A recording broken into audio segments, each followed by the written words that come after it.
Welcome to your new life as an organic gardener. A raised bed veggie garden has many benefits over just planting in the yard.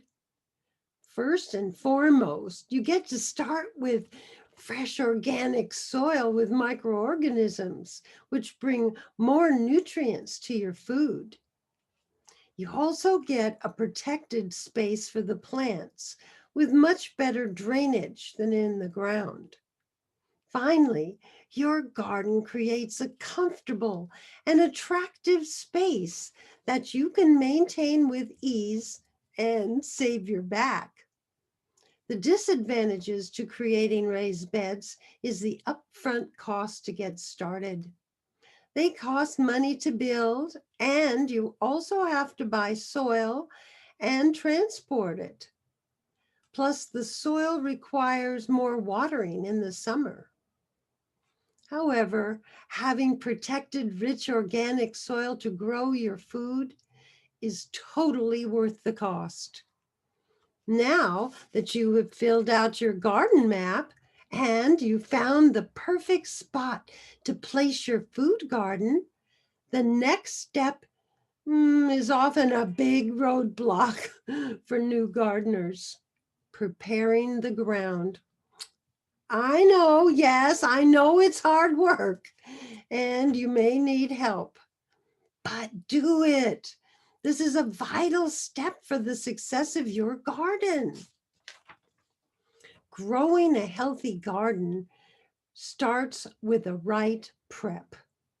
This step reduces future problems with the weeds, pests, diseases, and uneven drainage. None of us wants our garden to be ruined by any of these problems. So go get some help and prepare the ground by removing all grass and weeds and leveling the area. If you have sod growing where you want to place your raised beds, you can cover the grass with black tarps for a month or so until all the roots have died. If you don't want to wait, you can dig the sod down 4 inches with a spade and remove it with a flat shovel. When you have removed the grass, use a carpenter's level to check if your garden area is now level. You may have to rake in sand and gravel to create a level area. The raised bed in this picture is galvanized corrugated metal and wood sitting on a leveled ground covered with gravel. If you're going to install a watering system, you want to install the water pipes in troughs under the beds before adding the gravel. To repel gophers and ground squirrels from getting into your beds, lay 4/4 inch galvanized wire mesh over the entire garden area on your now level surface, cutting around your water pipes. You can also attach galvanized hardware cloth to the bottom of your raised bed. Now, use stakes and string to mark where your garden beds will be. Next, create at least 2-foot wide pathways with stakes and string and lay out landscape fabric along the path to deter future weeds. If your garden bed will be next to the house or the garage, leave at least 6 inches covered in gravel between the structure and your raised bed. Lay down unmarked cardboard in the area where your raised beds will be for a biodegradable weed deterrent. Now, cover the pathways and raised bed area with gravel. Gravel aids in leveling the area, getting good drainage, preserving the wood raised beds, and having clean, not muddy pathways. You can also add sideboards or fencing for your etching. I know it's a big job, but you can level your ground and set up your garden areas. Now, let's go over your watering system. Before you cover your garden area with gravel, you want to dig a 4 to 6 inch trench for your PVC irrigation pipes or polytubing to run under the garden beds.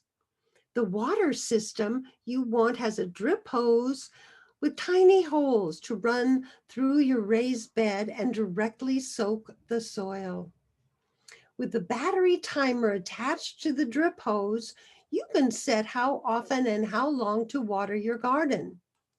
First, put a T on your outdoor water spigot for a garden hose and the battery run water system. Add a pressure gauge and a battery timer and a connector valve to attach the watering system hose or PVC pipe. To prevent leaks, be sure to seal the PVC pipe securely at the T-connector or elbow you used to send the pipe up into each bed. The PVC pipe should be shooting up from the ground 2 feet to match the height of your raised beds. Now, gather all your water system supplies. Check online and at your local hardware store for a drip watering system to water your plants directly at the root, like this soaker drip line tubing system by DripWorks, with drip spacing every 6 inches. Your supply list should also include a battery run water system timer, a 2-way water shutoff T connector for your water spigot, a T connector for each raised bed to connect the polytubing or the PVC pipe, a pressure gauge, and a connector valve, plus a PVC irrigation pipes or polytubing to install your drip watering system.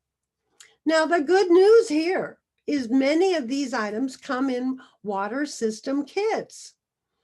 After you have filled the raised bed with soil, then install a T connector from the PVC pipes or tubing sticking up to the drip hose. Lay the drip hose on top of the soil across your raised bed. Set your timer for early morning to water deeply every 3 days. Test the drip hose and adjust the timer over the next couple of weeks. Check by sticking your finger in the soil to feel if the soil is moist, not wet. You can also use a water moisture meter for soil testing. Now it's time to add your trellis. Because wood trellises don't last very long, look for sturdy metal ones. Arch trellises give you more space to grow and they create an attractive pathway between your 2 raised beds. You can also use wire fencing material and bend it between your beds. Panel trellises work well along a fence or a wall, especially in a 2 by 6 by 2 foot shaped bed. Obelisk trellises are great for the center of a 4 by 4 by 2 foot bed. Whichever trellis you choose, be sure to add it to your raised bed before you add the soil. Peas, beans, tomatoes, squash, cucumbers, and more will look gorgeous on your trellis. Many plants, like trailing peas, can be trained to climb up the trellis by twisting the little leaf tendrils, slender thread-like appendages, and curl them around so they grasp onto the trellis. Besides, the trellis gives space and keeps vines up off the ground where they might get moldy or diseased. You may even want to put your trellis in cement to stabilize the structure if you have strong winds before you add your 2 feet of soil. By properly leveling the ground and adding your water system and trellis, you have prepared the way for a successful garden, a peaceful retreat, and homegrown food. Now it's time to consider the different kinds of raised beds and decide which style fits in with your landscape. You might want to create a serene and happy place in your garden by including a tranquil sitting area on your food garden map. By creating a comfortable place to sit, you can have a quiet place to experience the wonders of nature. You can be creative and add a fountain, a bird bath, an eating area, or a garden sculpture. Let the singing birds and bright flowers cheer you. Concrete, brick, stone, and metal garden beds are durable, long-lasting, and environmentally friendly, able to withstand the outdoor elements for decades. If you desire cement, stone, or brick raised beds, it might be best to hire a pro to do the work for you. Whether you use stone, wood, cement, brick, galvanized corrugated metal and wood, or metal stock tanks, you want to make your raised bed 2 to 2.5 feet high.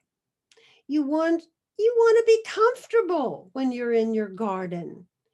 Your arm reach is about 2 feet for you to tend your plants comfortably. And 2 to 2.5 feet high raised bed is a comfortable height for you. You will appreciate the ease of tending your plants with less stress on your back and knees. Plus, you can have an extra seat in the garden. A good size for your raised bed is either a square 4 by 4 by 2 foot or a rectangle 2 by 6 by 2 foot with at least 2-inch thick walls. Having 2-foot pathways makes it easier for you to tend your garden.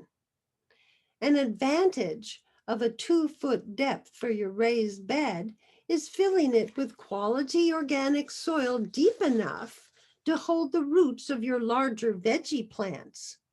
Also, the 2 feet depth provides good drainage, keeps out pests like snails and slugs, fits more plants, and provides an extended growing season. You can order wood kits online, hire a carpenter, or build the raised bed yourself. Cedar and redwood are the most rot-resistant, strong, and durable for building wood raised beds that can last 10 to 20 years or longer. Pine wood garden beds may only last 3 to 5 years. You can seal the wood with milk paint, linseed oil, jojoba wood oil, or natural stains for some greater durability. Placing the beds on gravel also extends the life of the wood. However, you do not want to use pressure-treated wood. Look for 2-inch thick boards for a sturdy bed. Reinforce the corners and sides with a 2-inch by 2-inch by 2-foot board. Check out the boards at your home improvement center. You can also find 2 by 6 by 2 foot metal stock tanks at your local store, which can last up to 30 years and may be less expensive. Like the galvanized corrugated metal and wood raised beds, metal stock tanks are durable, sturdy, resistant to damage, and can't rot out like wood and will last for decades. When using the metal tanks, you can skip laying down the 1/4 inch wire before adding the gravel, as the metal bottoms will defeat the gophers.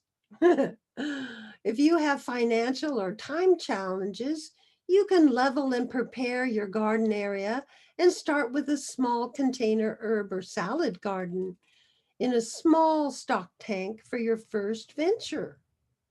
Metal stock tanks and galvanized metal containers come in many sizes and shapes. I know, perhaps you haven't leveled your garden area yet. That's okay. You can go back and rewatch these lessons over and over to help you create your garden spot.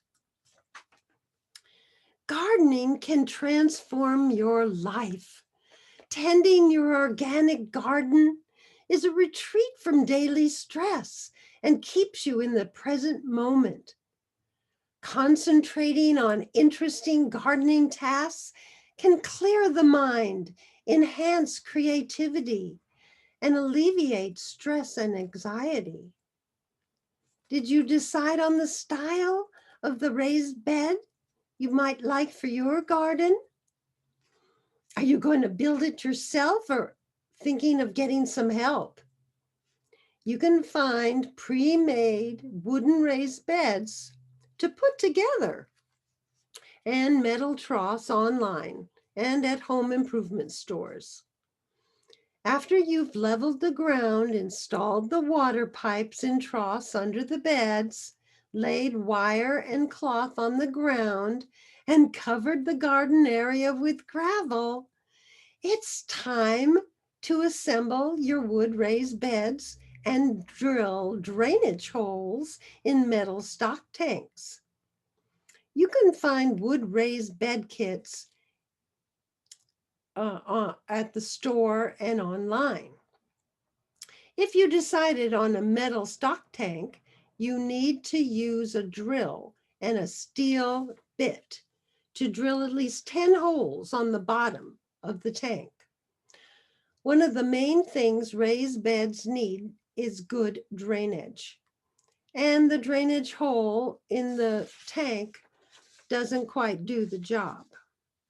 You can also install wheels on the bottom of your tank to move them around on the patio. How are you doing with that list of veggies and herbs you want to grow in your garden? Meals made at home from your organic food garden are healthier.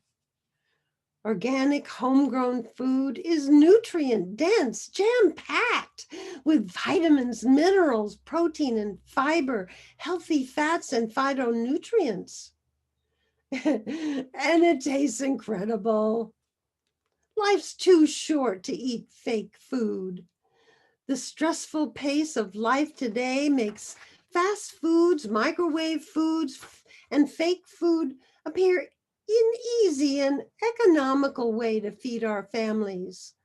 But processed foods contain an abundance of unneeded salt, sugar, and fat. Chemicals, artificial flavors, colors, and preservatives are unnecessarily included in our food and incorporated in our bodies. However, this type of diet has led to high cholesterol, heart disease, obesity, and diabetes, diseases that are not easy or economical. Be a gardener in your life by weeding out unhealthy fake foods and filling your plate with organic foods from the garden. Oh, it's so exciting for me to guide you through setting up your organic food garden. Oh, it makes me smile to think how happy you're going to be when your garden is producing for you. A mistake many gardeners make is not instilling that water pipe and trellis in their garden before adding soil. So make sure the water pipe is accessible. Trellises add beauty and style to the garden all year long.